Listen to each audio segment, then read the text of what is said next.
All right, welcome guys. Welcome to week two.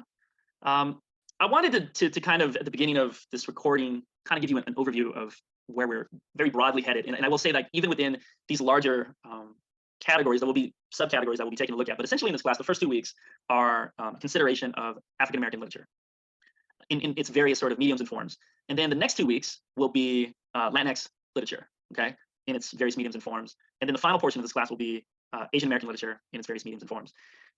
In the process of sort of doing any kind of survey class, you're going to it's impossible to cover all the things. And I see this class and really almost any literature class as sort of uh, an opportunity to really encourage you to dig deeper into something. I remember taking a class at Mount SAC where I think it was Lit 2. Lit 2 was kind of the class that changed my life. But I think it was Lit 2 when we read a play by Eugene O'Neill, and then I proceeded to read most of his work on my own, right? So I think this is true with most classes you take, like allow it to be the starting point rather than the finish.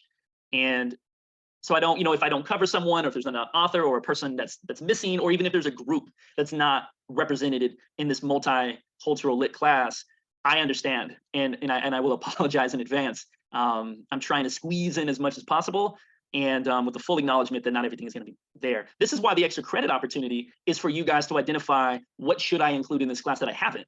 Who is a filmmaker, poet, author, et cetera, that I should include in this class. And we'll talk about that a little bit more as we go on.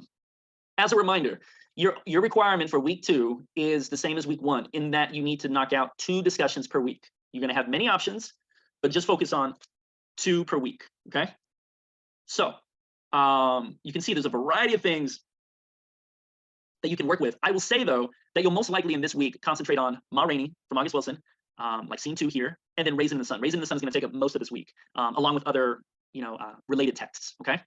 All right, so let's get into some stuff.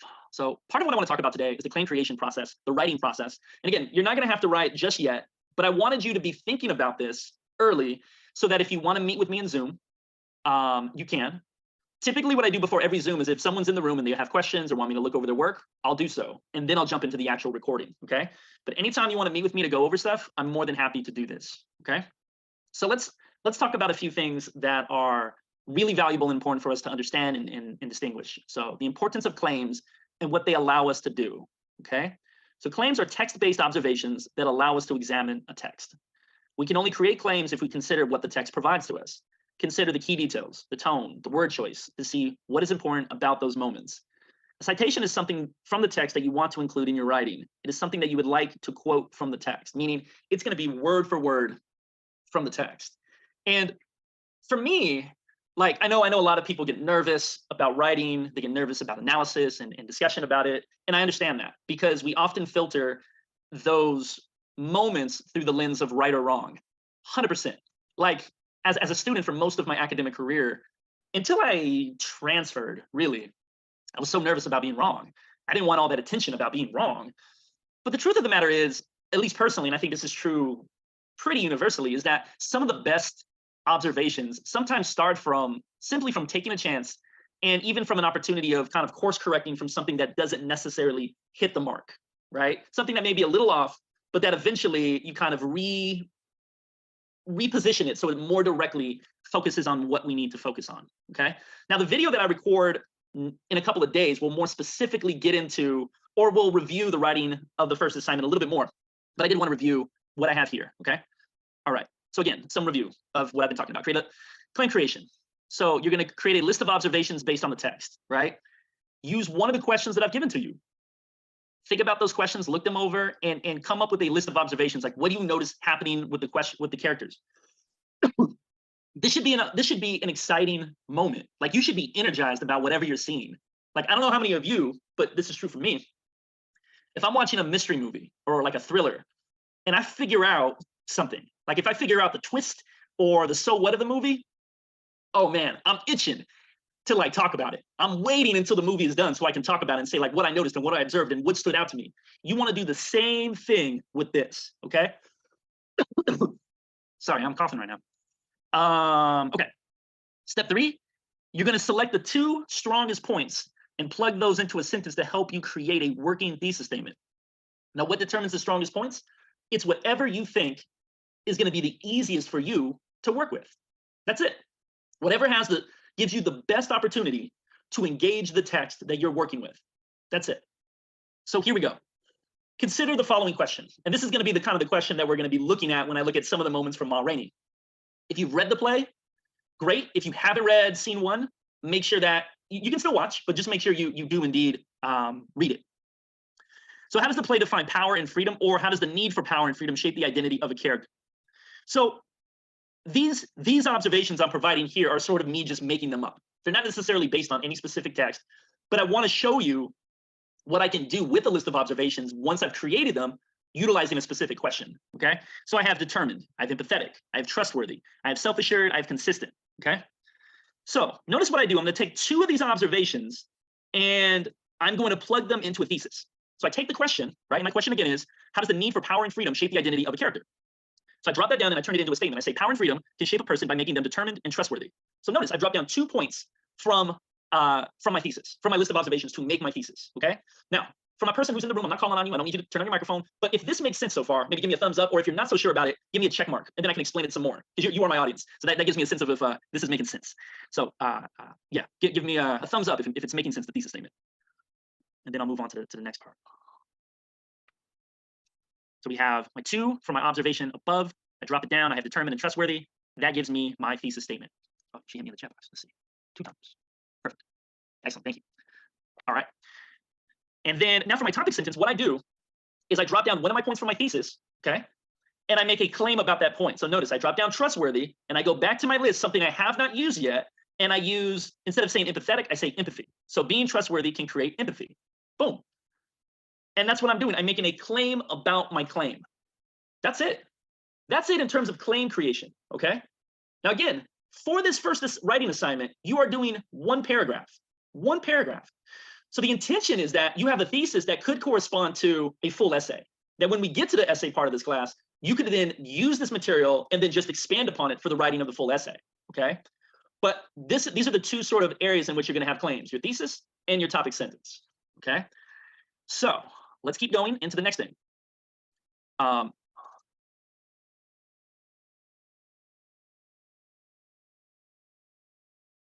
So here I have basically a breakdown of what your paragraph will look like. Now notice what I have here. I have the thesis statement up top, I have a little bit of space, and then I have the paragraph. That's exactly what you want to do with your with the responses you're writing.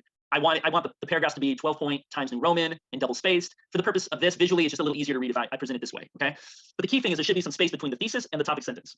So I'm going to give you an overview of each of these parts, okay? So your topic sentence is a mini thesis statement that provides a claim about one of the points in your thesis. And again, we can go back here and see how we were able to get to that point, okay? Just that's all the process is. There's nothing more complicated than that. Then the next part is your context. Identify the location, start, middle, end, what is going on, and who is involved. And you want to end this sentence with a colon to lead then into the evidence that you're going to provide. Okay. And one thing I want to say is notice how in this paragraph I have labeled, or I bolded the key details. Okay. Meaning I've bolded the key parts of the paragraph: topic, sentence, context, evidence, response, right? For your drafts, and even for the final draft of your paragraph responses, your close reading responses, I encourage you to do this. Students who label the parts, who bold the parts in this way, typically do better. Okay, because there's never a sense of where am I supposed to be, where am I going? This is your roadmap, right? This is your navigation system to help you get through. Then we have the evidence. You provide a citation of substance, meaning it is 3 or 4 lines of text and contains key details that we can respond to. Make sure you provide the quotes, quotation marks around the citation, and at the end, provide the author's last name inside of the parentheses. Then your response is the next part. You're going to pick a key detail, provide a couple of sentences. Don't be so fixated on 2. It can be more than 2, but we want it to be at least 2. Okay, sentences for it that contain observations about why the information is important, what does it reveal, and then move on to another key detail, and then provide 2 sentences for that, considering why it is important and what it reveals. Okay, so you're basically in the response focusing on 1 key detail from your evidence, a couple of sentences, another key detail, a couple more sentences. Okay, all right, and then you kind of repeat the process. Context, provide the context for the next citation you want to work with. Evidence, provide your next citation. Response, make sure you provide a developed response like you did above to ensure that what you have said is longer than what you have cited. Okay, now this is sort of all the theory of each of these parts. This is sort of all of the responsibility of each of these parts of the paragraph. But what you want to do, so what I want to do, I should say, is now give you a sample paragraph. And I only want to point out a couple of things to you while I fix the spacing. Because sometimes when you copy and paste stuff, it comes out looking weird. So this is from a student that was in my class last semester. They did great. They got an A. They did really well on this assignment. They got all the points on it. And so what I would encourage you to do, and I know I have a little bit of hesitancy when I do this because I don't want to take away your ideas, but at the same time, I want you to, I want you to see, did I literally just delete that? Hold on. Oh, I did. I don't know how I did that, but I did. That was scary. I want you to see how it looks and what's possible. Okay, so I'll fix the rest in a minute. So we have up top, we have the thesis statement. Although life experiences can positively influence a person by boosting their confidence, they can also negatively lead someone to become judgmental of others, including their family members. So we have 2 points. We have boosting confidence and we have judgmental. Those are the 2 points in this thesis. This is how this person chose to set it up. You don't have to set it up that way. You can set it up in the way that I showed you in the last slide. But notice what they do here with the topic sentence. Being judgmental with family members can cause them to become apprehensive. We have a claim based upon the point. Context. In the beginning of Alice Walker's short story, Everyday Use, notice a couple of important things. This person gives me location, meaning where in the text are we looking at? Beginning. This person gives me the name of the story in quotes, then gives me a summary of what is happening in that moment. Ends it in a colon, and now is providing me with a quote, okay?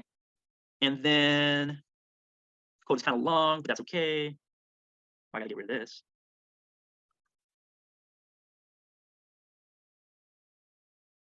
Okay, and then we have the response here, right? And then what you see the student doing is she's looking at key details and then making observations about specific key details, okay? So I'm not gonna read through all of this, but I just want to give this to you so that you guys can review it, right?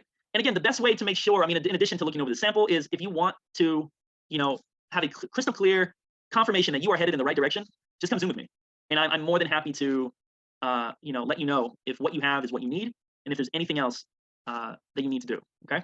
Again, anytime that I give you guys something that is, a sample of any kind, it's meant to inspire, it's meant to clarify, but it's not meant to, you can't take from it. And so notice, this is 1 paragraph, right? It's a pretty long paragraph. Double spaced, it would be pretty long. I don't want the length of it to be alarming to you. Like, all this student did was make sure that her response was longer than what she cited, okay? And she looks at the key detail. I'll read a little bit of it. Maggie's eagerness to make a dash for the house suggests that she does not want to interact with her sister. She stands behind her mother for protection. Her body language also reveals that she's anxious to be around her sister, and she digs a hole in the ground with her toe. Like, again, it's sort of, think of writing as a tennis match, right? You give the citation, that's you serving it, right? A key detail gets hit back to you. And then you hit it with a response by looking at that key detail. It's this back and forth relationship that exists when we're looking at information, right? Don't worry about right or wrong. Worry about what can I say about this text and take chances. Don't play it safe. Really dig into the character and what is being presented there, okay? All right, so here's what I want to do. We're going to dig into Ma Rainey's Black Bottom. We're going to look at scene 1. Next class, we'll actually listen to Ma Rainey. I'll play a clip for you so you can listen to it. I can change some of this because I don't need some of this information here. Okay, so we want to keep the key question in mind. I have it kind of set up just in case a bunch of people come in, and then I can do some group work stuff. But how does the need for power and freedom shape the identity of a character? So we're going to look at some moments from the text, okay? Now keep in mind that what I said last class was you can either create observations based on what we notice about the specific character and how they present themselves, or how other characters see them and identify them, okay? So these are like the executives and the label people and the management and all that stuff, right? So we want to think about the perception of Ma based on the key details here. So Sturdivant, I don't know why I'm saying it that way, says, she's your responsibility. I'm not putting up with any Royal Highness, Queen of the Blues bullshit. And Irving says, mother of the blues, Mel, mother of the blues. I don't care what she calls herself. I'm not putting up with it. I just want her to get in here, record those songs on the list, and get her out, just like clockwork.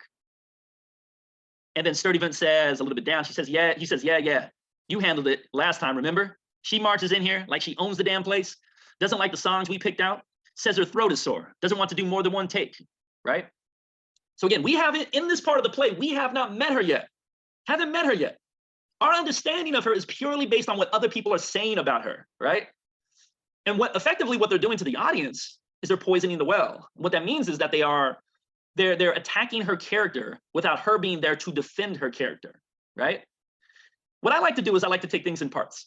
So if I'm looking at the first description we have of her, Queen of the Blues bullshit, I want to break that down, right? I want to look at just Queen and think about, well, what do we associate with Queen? What are some of the things that typically should be given to someone who is a queen, right? Perhaps you've encountered somebody who, either in passing or in a video where somebody has referred to their significant other as a queen, right?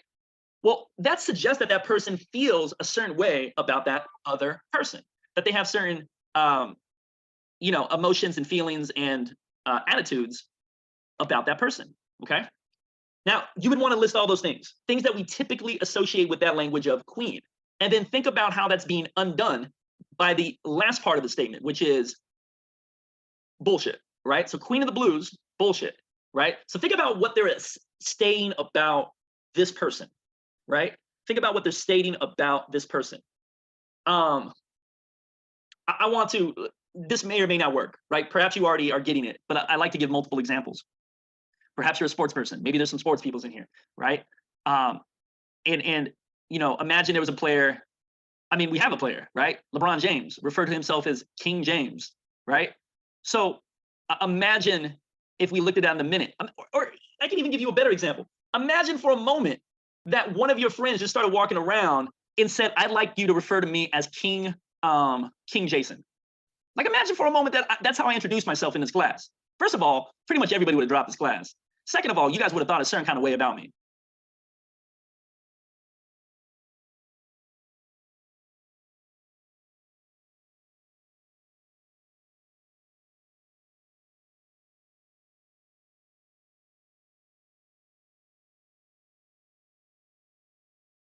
Right? Instantly. If that's how I came across and presented myself, right? If that was a demand that I made, right?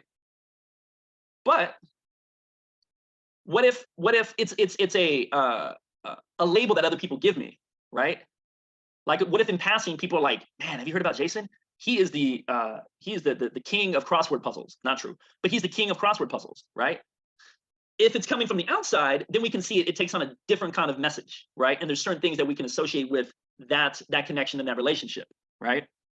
So notice below we have this group from before has a thesis statement and a topic sentence that they made based on their observations that they came up with. Now, I want to say this before I go on. Your thesis and your topic sentences should be based on the text as a whole, not just one moment. But I wanted them to practice this. So the need for power and or freedom can shape a person to be kind and caring or selfish and power hungry. Okay, all right. I think we can kind of see that throughout this text. Topic sentence, her caring nature allows her to be motherly. We're definitely going to see that in this text for sure. Okay, but this is an example of a thesis. This is an example of a topic sentence. Okay, now this topic sentence does not reflect this moment here, but this topic sentence does reflect other moments that are present in the text. Okay. I'll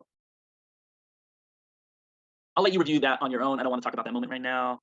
I don't want to talk about this moment right now. I'm gonna skip this moment too.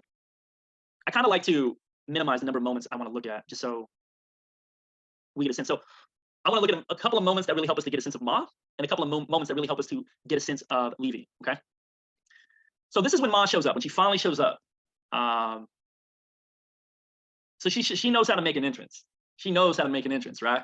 So it's Ma Rainey. She says, "Irving, you better tell this man who I am. You better get him straight." Irving says, "Ma, do you know what time it is? Do you have any idea? We've been waiting." And Dusty May says, "If you was watching where you was going, I was watching. What do you mean? What's going on, officer? What's the matter? Tell the man who he's messing with. Do you know this lady? Just tell the man who I am. That's all you got to do." Now, I gave a little bit of backstory about Ma in the last video I recorded and gave to you guys. But imagine what we're learning about Ma in this moment. Think about, what do we notice about how she's interacting and responding to the police, right? Think about what listen, she is saying things like, "You better tell this man who I am. You better get him straight." Think about what stands out to you about her in this moment. This is the first impression we get of her based on her actions, based on how she's presenting herself. Okay, I would look at this moment, create a list of observations. And then he says, "Just tell the man who I am. That's all you got to do. Tell the man who he's messing with," right? Again, she was that generation's Beyonce. She was that generation's Ariana Grande. She was that generation's big pop star. Pop is really not the best word here, but she was that big music figure, right? Think about what she's revealing about herself in her relationship to the police and what the police represent. I had one stupid, ridiculous moment in my life where I said something like this. I'm not proud of this. I'm just sharing it to be transparent. I used to kind of be a music journalist, and I would cover shows and interview artists and such. And there was one festival that they were giving me the runaround, and I was on the list. I had access. I had all this stuff, and I said something ridiculous like, I don't think I said it to them, but I said it to a buddy of mine where I was like, "They don't even know who they're talking to right now." Man, that's a silly thing for me to say. But it wasn't a silly thing for Ma to say, right? She had everything in her person that gave her the capacity to make such a statement, right? But imagine if you were out at dinner, right?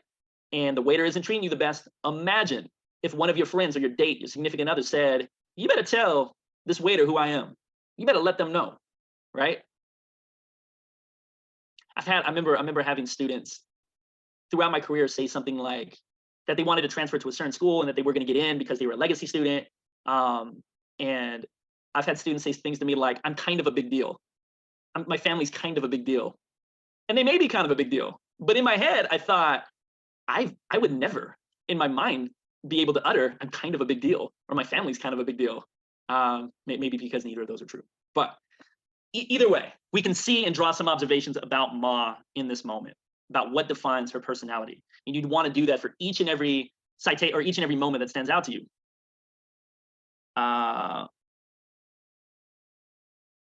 Let's look at this moment. Ma says, I'm going to tell you something, Irvin, and you go right up there and tell Sturtevant, what you say don't count with me. You understand? Ma listens to her heart. Ma listens to the voice inside her. That's what counts with Ma. Now you carry my nephew on down there. Tell Cutler that he's going to do the voice intro on that Black Bottom song, and that Levy ain't messing up my song with none of his music shit. Now, if you don't set that right with you and Sturtevant, then I can carry my Black Bottom on back down south to my tour, because I don't like it up here no ways. I mean, even if I don't move on, you can think a lot about her. And I want you in this class to always look at things from both sides.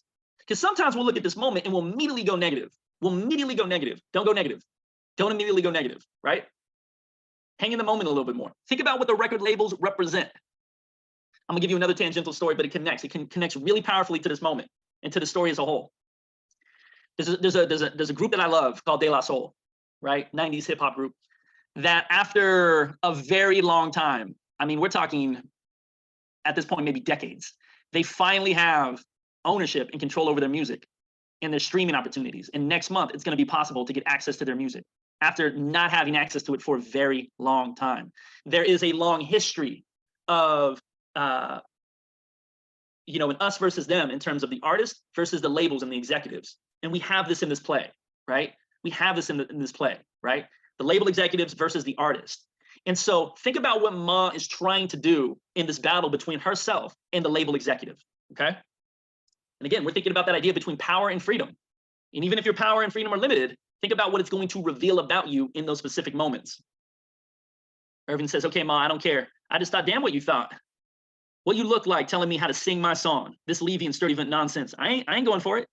Sylvester, go on down there and introduce yourself. I'm through playing with Irvin, right? Again, damn what you thought. Think about sort of what this is revealing about her character as well. Now, Levy, we're going to get more into next class. There's some bigger moments with Levy that I want to touch on, and maybe we'll even touch on some that we didn't get a chance to talk about from scene one. But what I want to say is this: Levy is determined to have his own band and have his own songs made, right? We can even see that with the way he's interacting and engaging the executives. He wants his own music made. And while Ma has this battle with the executives, Levy's battle maybe even a little bit more complicated. And the very last passage, we get a sense of where that comes from, okay? And so I want us to take a look at this. But before I do, I want you guys to keep in mind what I had highlighted with the music, right? The Robert Johnson, the B.B. King, right? The idea of these themes and issues. Pay attention to them as they're presented in this play. So at the end of scene one, Levy tells a story about his family being attacked, right? His family had property, and the surrounding community said, we don't really want you living here. We want you to go about your business. We're not happy that you're here. We'd like to buy your property back. He's like, we don't want to sell. And so they force them out through violence. Now, I want you to keep in mind that theme of communities rejecting individuals who reside within that community, okay? And I want you to think about that as we work our way throughout this class. So Levy says he reached back and grabbed hold of that knife and whacked me across the chest with it. Levy raises his shirt to show a long, ugly scar. That's what made them stop. They were scared I was going to bleed to death. My mama wrapped a sheet around me and carried me 2 miles down to the furlough place, and they drove me to Doc Albans. He was waiting on a calf to be born. And he said he ain't had time to see me. He carried me to Miss Etta, the midwife, and she fixed me up. My daddy came back and acted like he done accepted the facts of what happened. But he got the names of the men's from Mama. He found out where they was. And then we announced that we was moving out that county. Said goodbye to everybody, all the neighbors. My daddy went and smiled in the face of one of them crackers who had been with my mama, smiled in his face and sold him our land. We moved over with relations in Caldwell. He got us settled in, and then with them, and he took off one day. I ain't never seen him since. He sneaked back, hiding up in the woods. laying to get them 8 or 9 men. He got 4 of them before they got him. They tracked him down in the woods, caught up with him and hung him and set him afire. My daddy wasn't my daddy wasn't spooked up by that white man, no sir. That taught me how to handle them. I seen my daddy go up and grin in this cracker's face, smile in his face and sell him his land. All the while he's planning how he's gonna get him and what he's gonna do to him. That taught me how to handle them. So you all just back up and leave Levy alone about the white man. I can smile and say yes sir to whoever I please. I got time coming to me. You all just leave Levy alone about the white man. This is a tremendously traumatic event, right? And you can use some of the other questions I've given to you to analyze this. In fact, a lot of students will pick this moment as the evidence for the first close reading response, and they do great. But think about how such a traumatic event would shape them. Think about that idea of smiling in the face of people who have done you wrong, and you know, pretending like everything is all right, while inside you are conflicted and you're hurt. My friends, this example here is a beautiful, powerful example of double consciousness, right? That idea of 2 selves, 2 perspectives being torn or being pulled in 2 different directions, and that person has to do everything they can from being torn apart, right? We can say a lot about Levy, that he adopts his father's approach, given the fact that his father lost his life in utilizing this approach, right? So think about sort of the moments that help us to best understand the characters and work your way through that. So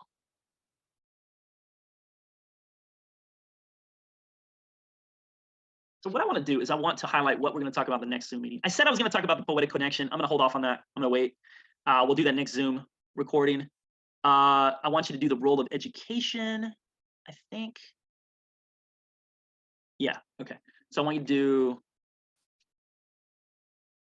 we're going to talk about the role of education and all of the texts within it. And we will focus on Act 1 of the play.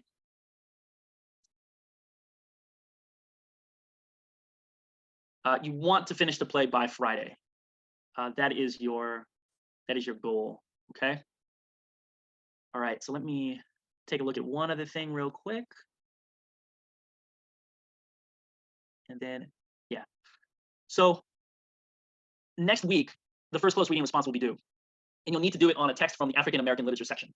So think about week 1, think about what you're working through from week 2. And I would encourage you to submit something when you get a chance. Even you have unlimited submissions. I'm happy to take a look at any of them and all of them, and then give you notes on how to make them stronger. Okay. I think that is it. Yeah. I appreciate you guys. If you need anything, don't hesitate to reach out. I'm encouraged by you, and again, I look forward to working with you throughout this winter session.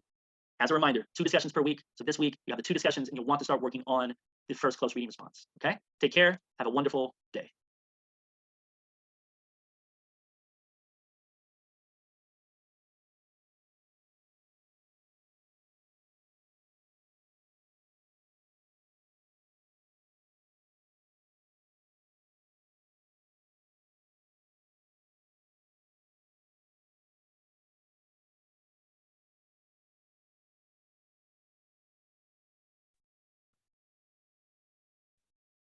Hello, everyone, and welcome to the last video of week 2. Just think about this. We are we're basically 1/3 of the way through this class, right? After this week, we have a month remaining. And you know, it'll get a little bit busier over the last month. You'll have some writing to do. You've got your first writing thing coming up. So my encouragement is that you take your time to be able to just really develop, to take your time to think ahead about what it is you want to write on. Don't hesitate to come and meet with me in the Zoom meetings, or reach out and contact me about other times that you'd like to meet, to really make sure you're getting the most out of this class, okay? All right, so what we're gonna do today is we're gonna finish up Ma Rainey. We're gonna talk a little bit about the beginning of Raising the Sun, make some connections to some other texts, and then set up the reading that you're gonna be doing over the weekend for next week, right? And I'm gonna make sure to take some time with that so you know exactly where we are headed. So let's go ahead and pull this up, and we're gonna talk about Ma Rainey Scene 2 today. So Scene 2 really gives us a chance to explore, and we're gonna watch this moment momentarily here. One of the key moments of Ma, and we get a chance to really see her relationship with those around her. Okay, so this is right before they're going to record the song Ma Rainey's Black Bottom. Ma says, "What band? That band worked for me." I say, "What goes, Teller? What is he talking about? Levy, this some of your shit?"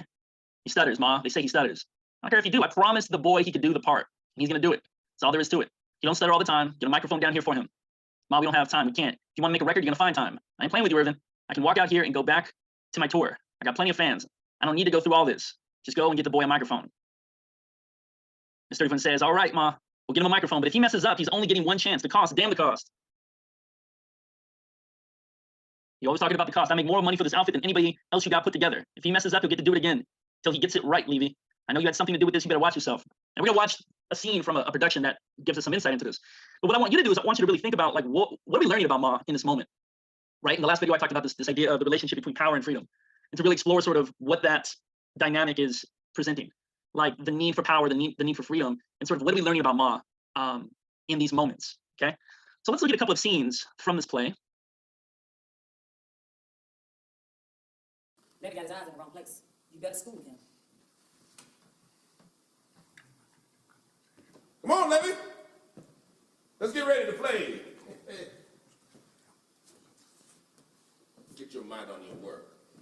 Okay, boys, we're gonna do Moonshine Blues first. Moonshine Blues, Ma. I ain't doing no moonshine, nothing. I'm doing the Black Bottom first. Come on, Sylvester.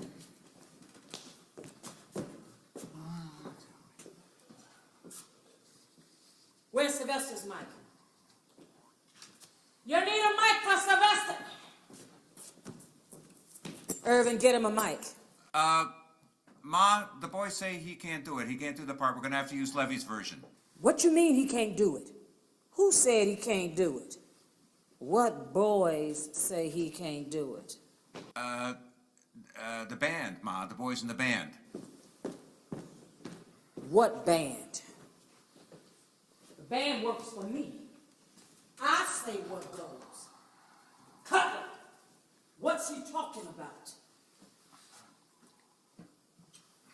Levy, this some of your mess?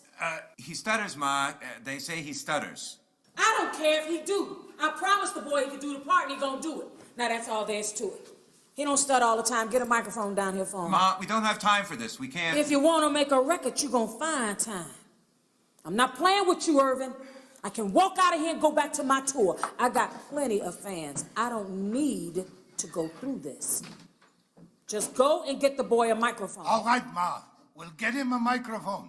But if he messes up, he's only gonna get one chance. The cost. Damn the cost. You always talking about the cost. I make more money for this outfit than anybody you got put together. If he messes up, we'll just do it again until he gets it right. Levy, I know you had something to do with this. You better watch yourself. It was Cutler. It was you. You the only one. Man. The boy started. He can't do the part. Everybody see that. I don't know why you want the boy to do the part no way. Well, can or can't, he gonna do it. And you ain't got nothing to do with it. I don't care what you do. He can sing the whole goddamn song for all I care. Well, all right. Thank you. Come on, Sylvester. You just stand here and hold your hands like I told you. Just remember the words and say them. That's all there is to it. Don't worry about messing up. If you mess up, we'll just do it again. All right. Let me hear you say it. Play for a cup.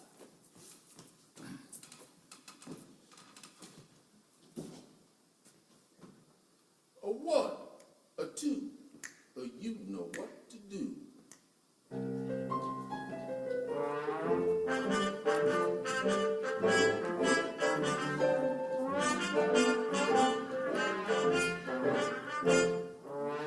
All right, boys.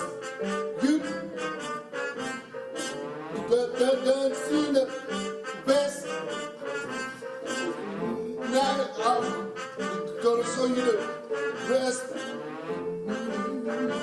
Marvin Reed's gonna show you how. That's all right. That's real good. You take your time. You get it right. Listen, Ma. Don't wait so long to come in.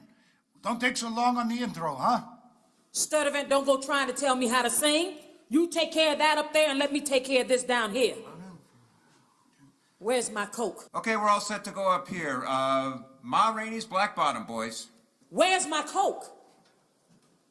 I need a Coke. You ain't got no Coke down here. Where's my Coke? What's the problem, Ma? What? Where's my Coke? I need a Coca-Cola.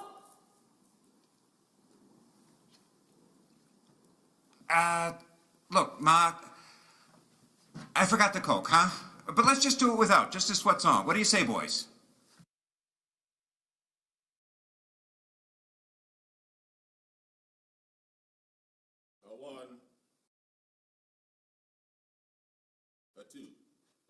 know what to do.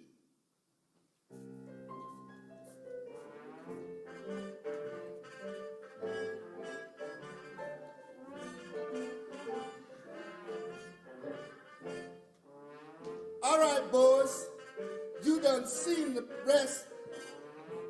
Now I'm gonna show you the best. Ma Rainey's gonna show you her black bottom. Way down south in Alabama, I got a friend they call Dancing Sammy, who's crazy about the latest dances. Black bottom stomping, two babies prancing. The other night at a swell affair, soon as the boys found out that I was there, they said, "Come on, Ma, let's go to the cabaret." When I got there, you ought to hear them say, "I wanna see the dance you call your black bottom.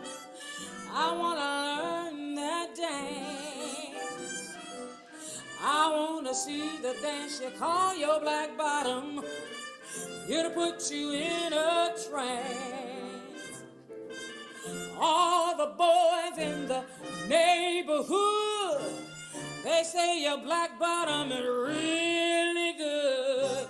Come on and show me your black bottom. I wanna learn that dance. I want to see the dance you call the black bottom. I wanna learn that dance. I wanna see the dance you call your black bottom. It'll put you in a trance. Early one morning, about the break of day, Grandpa told Grandma, I heard him say, "Get up and show me your black bottom. I wanna learn that dance." Woo!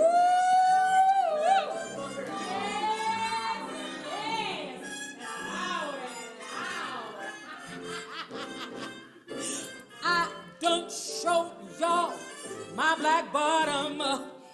You ought to learn that dance. That's good. That sounded great. Great job, fellas. Now, clearly, you get some insight into like how amazing she would have sounded, right? Clearly, this is a theatrical production of it, and even the best recordings of her work from back then don't give any kind of indication of her being this incredible of a singer, but she was, right? And even in this brief performance, we can see, that helps us to gain some insight into her power, right? Into what music gives to her. We're gonna look at some of the citations that help us to examine that even more. But here's what I want to propose to you. If we think back to the scene with her nephew, right? The scene with Sylvester, I want you to really zero in on like what stands out to you about how adamant she is that Sylvester, her nephew, is the one who will do the intro, right? The executives in the band, or at least Levy, are like, look, he gets one shot to get it right. And she is like, we'll do it as many times as it takes. So what are we learning about her values? What are we learning about her priorities? What are we learning about really her character in terms of her ability to use power and to give freedom to her nephew? Like, what most stands out to you about Ma? Take a few minutes, write down a list of things that really stand out to you about Ma in that moment. Okay, so I want to look at a few other moments. Again, there's a lot to cover. For the first close reading response, you could zero in on any of these things, or you can concentrate on different moments. You don't even have to do it on this text, but there's just a lot to work within here.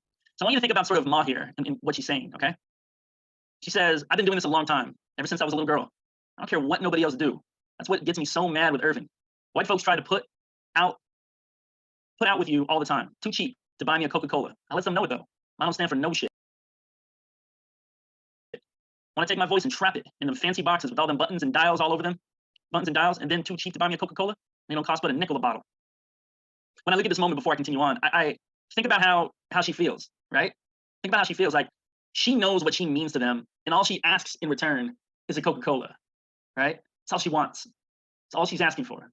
Pretty bare minimum. Don't cost anything. Think about how much money she is generating for that label and the executives through her album sales and such. And then think about this other detail. Want to take my voice and trap it in them fancy boxes. Think about how she may feel to be trapped. Think about what a person loses once they feel like they are trapped. And think about if that thing that was trapped was the thing that gave you the most freedom, that gave you the most,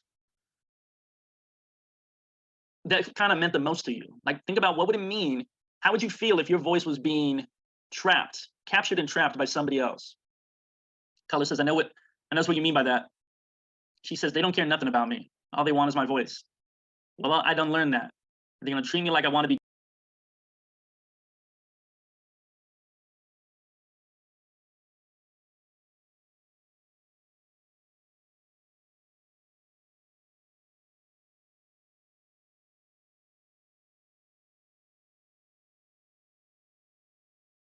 treated no matter how much it hurt them. They back there now calling me all kinds of names. Remember how this play opened up, right? The executives were calling her, referring to her as the queen of the blues bullshit. Even though she's not in that moment, she knows what they say about her. So imagine that you had to keep working with people who referred to you in unpleasant and unkind ways, right? She goes on to say, calling me everything but a child of God, but they can't do nothing else. They ain't got what they want to get. As soon as they get my voice down on their recording machines, then it's just like if I'd be some whore, they'd roll over and put their pants on. Ain't got no use for me then. I know what I'm talking about. You watch, Irvin, right there with the rest of them. He don't care nothing about me either. He's been my manager for 6 years, always talking about sticking together. The only time he had me in his house was to sing for some of his friends. So think about how she feels in this moment. Think about what she's not being given by her management, by the executives and such, right? That she should be given, even if